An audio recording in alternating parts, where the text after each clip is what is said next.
Hey tribu, ¿qué tal? Me alegra mucho veros de nuevo aquí. Hoy vamos a comentar o vamos a continuar un vídeo que ya iniciamos hace un par o tres de semanas en el que comentábamos juntos cuál era el mejor vehículo eléctrico que había en el mercado.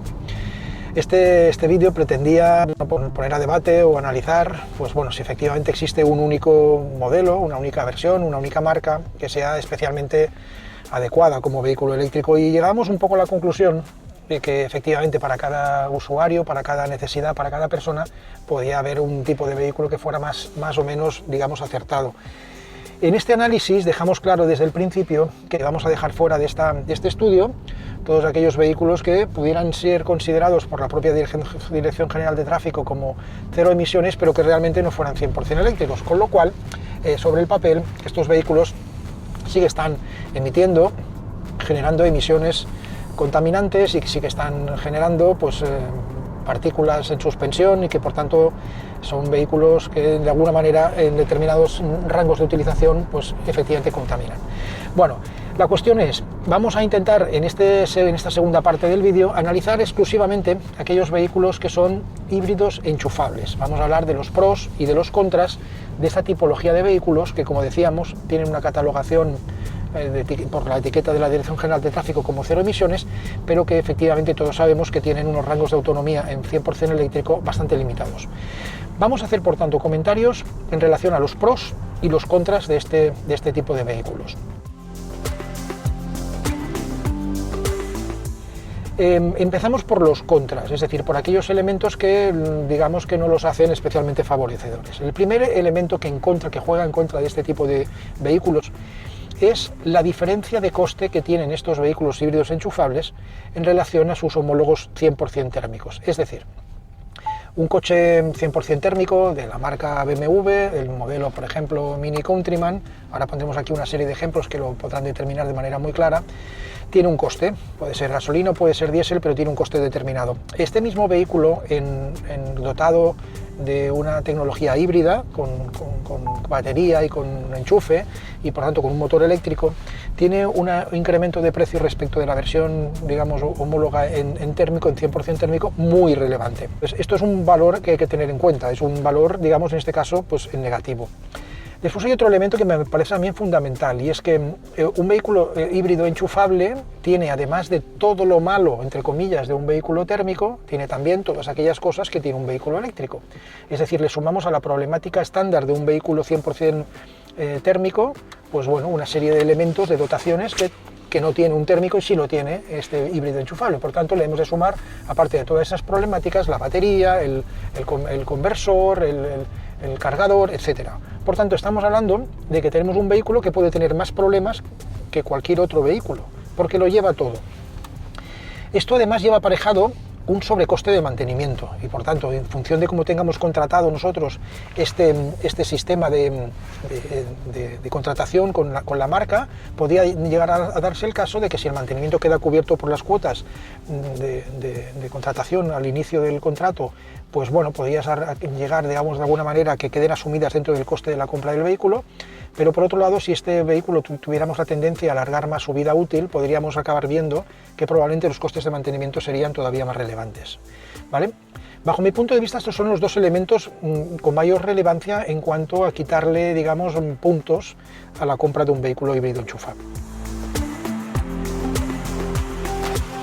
Ahora vamos a hablar de todo lo positivo, pero ya veréis que también, incluso hablando de todo lo positivo y de todas las ventajas que tiene un híbrido enchufable, veremos que también hay algunos pequeños matices, ¿no? Vamos allá con los pros. El vehículo híbrido enchufable es fundamentalmente polivalente, porque te va a permitir hacer todos aquellos trayectos del día a día, de circulación pues, en tráfico urbano, para hacer los recorridos cortos de diario, y además vas a tener la posibilidad de hacer los viajes de largo recorrido. Tenemos en cuenta que disponemos, por tanto, en un vehículo híbrido enchufable de un motor térmico con su depósito de gasolina o de diésel, y además va a tener un motor eléctrico y una batería que le va a permitir hacer una serie de kilómetros en autonomía eléctrica. Decíamos que estos vehículos híbridos enchufables arrancaron hace relativamente poco tiempo, empezaron a venderse muy bien. De hecho, los crecimientos de las ventas de este tipo de vehículos crecían mucho, a mayor rango, a mayor ritmo que los vehículos 100% eléctricos, básicamente por esta polivalencia de la que hablábamos al inicio. Y estos primeros vehículos, estas primeras versiones, arrancaban con baterías relativamente pequeñas, ¿eh? Vamos a volver a poner el mismo ejemplo del Mini Countryman, y pongo este ejemplo porque conozco bien el coche, porque lo he tenido y porque conozco al detalle pues, sus características.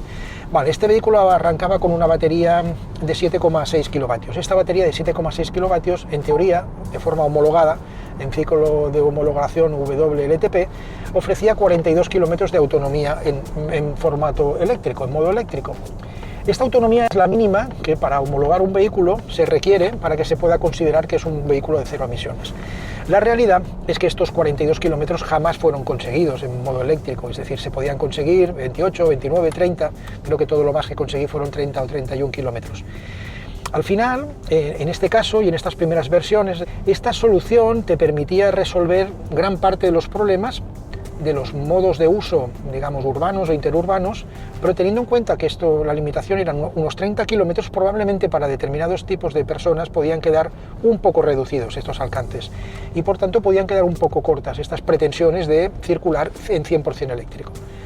Os tengo que decir además complementariamente que cuando tú entras en el mundo eléctrico, cuando tienes un vehículo, en este caso híbrido enchufable, pero sabes que tienes una capacidad de funcionar en 100% eléctrico, el mero hecho de tener que pensar que vas a utilizar el motor térmico te pone de nervioso. Esto nos hace que efectivamente 30 kilómetros de autonomía, que era más o menos la autonomía que podían estar dando las primeras versiones, podía parecer un poco corto.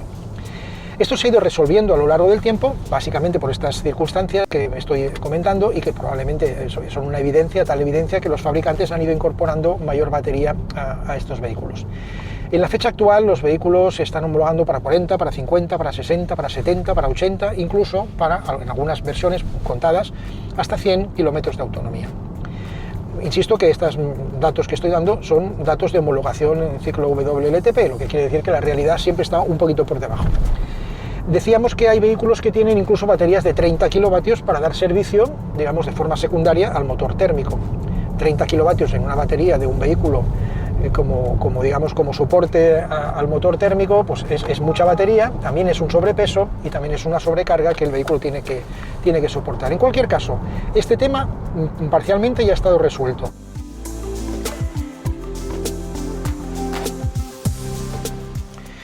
Decíamos que ya en este caso, hablando de autonomías estimadas de 40, 50, 60, 70, 80 kilómetros, plantearse poder utilizar durante el uso diario para los recorridos, digamos, más habituales, el vehículo en 100% eléctrico y a posteriori para hacer viajes, pues parece que ya empieza a ser bastante razonable. Hay un matiz, un comentario también importante y relevante a hacer en este punto, ¿no? Los coches están siendo homologados con unas autonomías muy reducidas. Autonomías muy reducidas que en algunos casos están entre 1 litro y 2 litros aproximadamente, según el ciclo de homologación WLTP.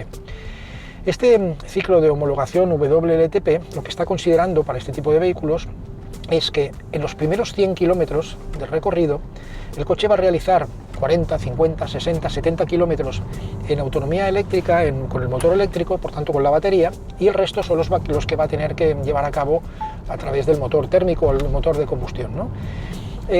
Por tanto, estas homologaciones, insisto, en ciclos de homologación pues muy favorables, muy poco realistas, acaban identificando que estos vehículos consumen muy poco. Claro, esto es no digo que sea una falsedad, pero no es del todo así. La realidad es que única y exclusivamente podríamos conseguir esta reducción de consumo tan relevante en estos primeros 100 kilómetros.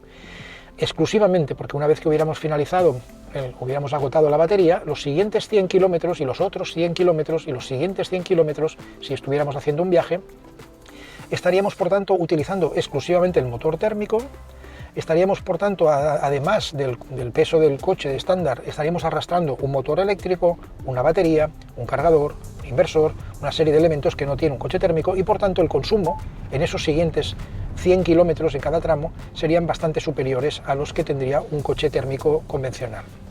¿Por qué hago esta reflexión? A ver, al final puede ser muy interesante el uso de un vehículo híbrido enchufable siempre y cuando el tipo de utilización del coche haga eficiente esta misma utilización. Es decir, para una persona que por las mañanas utilice o durante el día utilice el coche para llevar los niños al colegio, para ir a trabajar, que dentro de este rango de autonomía del coche consiga hacer todo ese kilometraje, probablemente la tendencia de consumo es a cero. Es decir, entre lunes y viernes te podías plantear no consumir nada de gasolina y nada de diésel.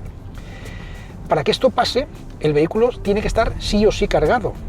Es decir, hay que ser muy moderado, hay que ser muy educado en las costumbres y hay que estar permanentemente conviniendo que el vehículo ha de estar cargado de energía.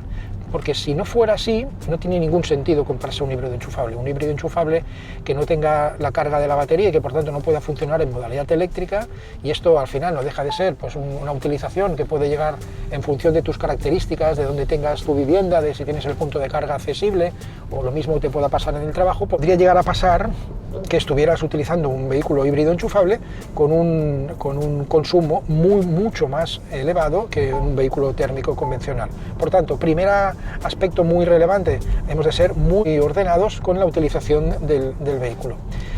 Y por tanto con las cargas, para que el vehículo no tenga que arrastrar al final toda esa serie de dotaciones suplementarias a un coche convencional, y por tanto teniendo un consumo todavía superior, teniendo en cuenta que ya os decía al inicio que habéis pagado una factura bastante más elevada que si hubiera sido un coche térmico.